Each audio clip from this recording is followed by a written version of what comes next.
Assalamu alaikum wa rahmatullahi wa barakatuh. Good morning, everyone. Sabah al khair and welcome to Cpsa's Daily Morning Assembly. أعوذ بالله من الشيطان الرجيم بسم الله الرحمن الرحيم الحمد لله رب العالمين الرحمن الرحيم مالك يوم الدين إياك نعبد وإياك نستعين اهدنا الصراط المستقيم صراط الذين أنعمت عليهم غير المغضوب عليهم ولا الضالين الله لا إله إلا هو الحي القيوم لا تأخذه سنة ولا نوم له ما في السماوات وما في الأرض من ذا الذي يشفع عنده إلا بإذنه يعلم ما بين أيديهم وما خلفهم ولا يحيطون بشيء من علمه إلا بما شاء وسع كرسيه السماوات والأرض ولا يؤوده حفظهما وهو العلي العظيم أصبحنا وأصبح الملك لله والحمد لله لا إله إلا الله وحده لا شريك له له الملك وله الحمد وهو على كل شيء قدير ربي أسألك خير ما في هذا اليوم وخير ما بعده وأعوذ بك من شر هذا اليوم وشر ما بعده ربي أعوذ بك من الكسل والسوء الكبر ربي أعوذ بك من عذاب في النار وعذاب في القبر.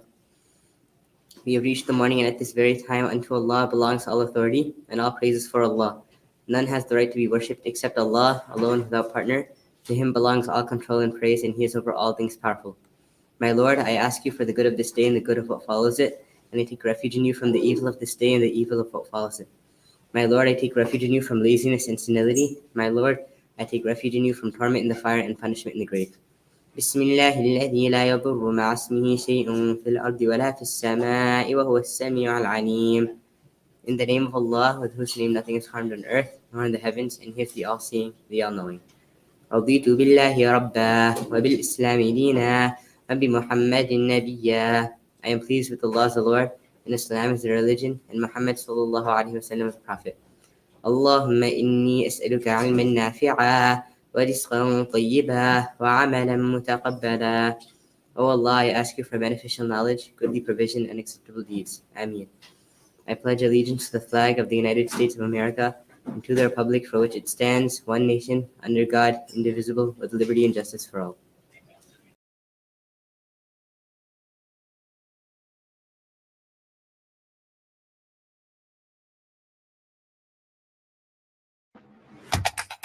Mark your calendars and prepare to make a significant impact on the future of College Preparatory School of America. On Sunday, October 22nd, 2023, we are thrilled to introduce a groundbreaking concept that will shape the future of our school, growing sustainably. It's not solely about meeting our immediate needs. It's about nurturing growth to ensure the enduring strength of our school's mission. And you, our incredible community, are at the heart and soul of this mission. We invite you to join us online for an unforgettable virtual fundraiser. Save the date, October 22nd, 2023. Together, we will sow the seeds of a sustainable future for Cpsa. Visit our website and learn more about how you can contribute to growing sustainably. At Cpsa, where every student's future blossoms, we will nurture it, sustain it, and watch it flourish.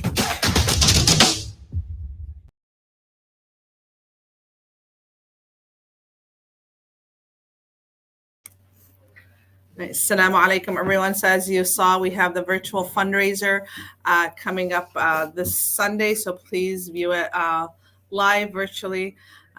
Inshallah, it'll be viewed on StreamYard here via our YouTube channel and via our Facebook as well. So please make sure you join and watch us live this Sunday. I have a few announcements here. So I have on behalf of Robotics and Pre-Health Society, there's a blood drive. So they want to have two students here. They're going to make an announcement in regard to that. Here you go, ladies. Assalamu alaikum, everybody. On October 25th, Robotics and Pre-Health will be partnering with American Red Cross to host a blood drive.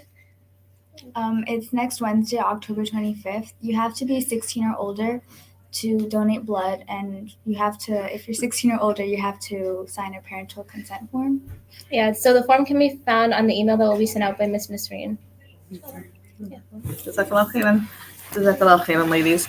I know all of you remember we had the assembly on Monday, and we had one of our seniors, Ibrahim Al-Agha, kind of speak personally about what's going on in Gaza, since he is from there and he has family there that have unfortunately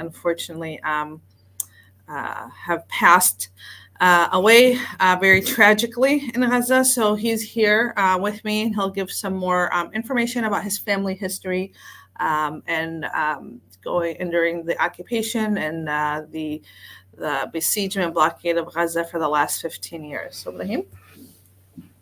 Assalamu alaikum rahmatullah.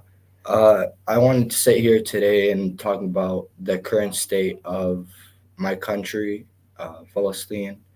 As you know, I've spoken about this in the past week of how my family has been affected by it, how many people in my family have passed away, unfortunately, and how every day we wake up to different news, different stories, different tragedies.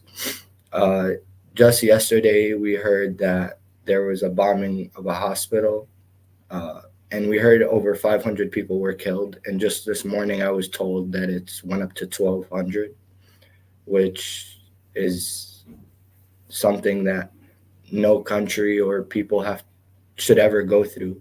And since it's my country, just seeing it firsthand honestly hurts me. It hurts my family. It hurts our culture, our ummah.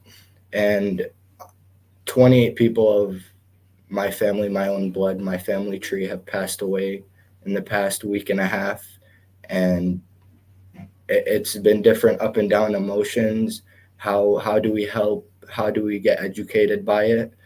My uncle is currently stuck in Palestine in a home with an overcrowding problem, with scarce food and water supply. And every day we call him, my father calls him, we ask how he's doing, how his health is, which never in a million years would I thought that someone that I grew up with, that seen me since I was 1 to 17 years old, has been stuck in a country that's being abused and brutalized. And it's been going on for 74 years since my grandfather, Allah yarhamah, has passed away. He was a prisoner of war in 1967. He was taken from his family, and this has been a part of my family's life for the past 70 years, and honestly affects this whole bloodline. And to see our younger people, how they have to go through hardships and how they kind of struggle, and they look to find different ways to help out, and kind of in a situation of panic. And there's a difference to see my parents, how they're kind of numb to this. They're used to this brutalization. Unfortunately. And honestly, it's sad because they've seen family members being killed. Their home they're waiting every day. Do they hear that it's going to be bombed? Are the people inside that are living there, are they okay? Which honestly, I don't think I'd ever be talking about this. Just things I think people should just be aware of is be educated. This is a cause of, this is not a war for race, a war of religion. This is a war of basic human rights. And just knowing your facts, the right facts from trusted sources, is the most important thing. That's our biggest weapon. So I think just sitting here today, we pray for Palestine. We pray for all of the people that are being affected by this. And I would advise people just know what the situation is and be a part of this. Go to protests, post things on Instagram, TikTok, whatever you can to spread the truth. So I think that's the biggest part of. Do you want to read your?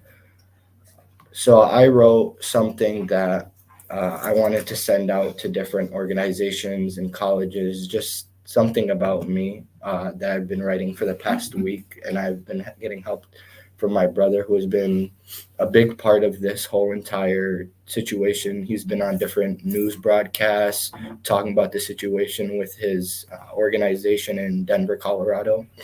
Um, for 74 years, my homeland and my people of Palestine have been oppressed by the Israel colonial state. As the days go on, the oppression and brutalization continue to worsen, leading to men and women and children being massacred, homes, schools, and hospitals being destroyed, and scarcity in food, water, and electricity. As you have heard the recent attacks on Gaza, this personally impacted me. The past 2 weeks, my family has lost over 28 members, ranging from 1 to 7 years old. They were massacred in their own homes by deadly missiles fired by Israeli forces. Other family members have been left destitute, displaced in their homes.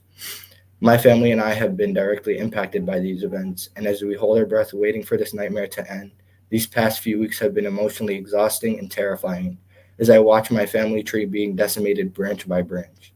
The fear of going to sleep not knowing how many members I will lose next, the tragedy after tragedy, it seems like every day is a new story with the same people being abused and stripped away from their land. My uncle, my family member that I grew up with all my life, is currently struggling to stay alive in a home with an overcrowding problem and a scarce amount of food and water. It doesn't seem fair that he's fighting for his life and we have no way of acting upon the situation or helping him. I feel helpless, trying my best to put my story out there and what many families, including mine, are going through in an apartheid state. One of the biggest influences in my life is my grandfather, who has passed away, Allah yarhamah. He has raised his family in Palestine, where my father was born as well. He was taken prisoner in 1967, taken from his family and forced into a concentration camp for over a year, sleeping on the floor, using his shoes as pillows, and being starved with barely any food and water given out. But through it all, he was able to reconnect with his family and move to Egypt. A man who has written a book about his life and one of the most impactful people of my life has been a part of this ongoing fight of our land, and a Palestinian man who is older than the colonial state of Israel. As a proud Palestinian from Gaza, I will stand with my homeland. I will stand with my people and my religion.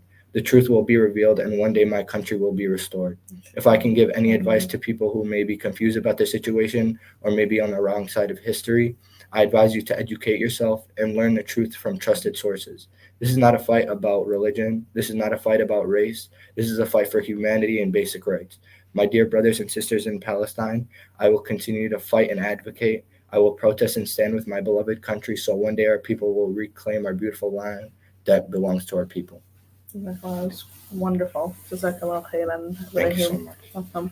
I want to say thank you, Jazakallah khairan, Ibrahim, for speaking today from his heart, from sharing with us his thoughts that he has written. Unfortunately, every bit of the story that he has said right now, every single Palestinian family has gone through. I've gone through the same thing. I could copy and paste my name on that story, and it's the same thing.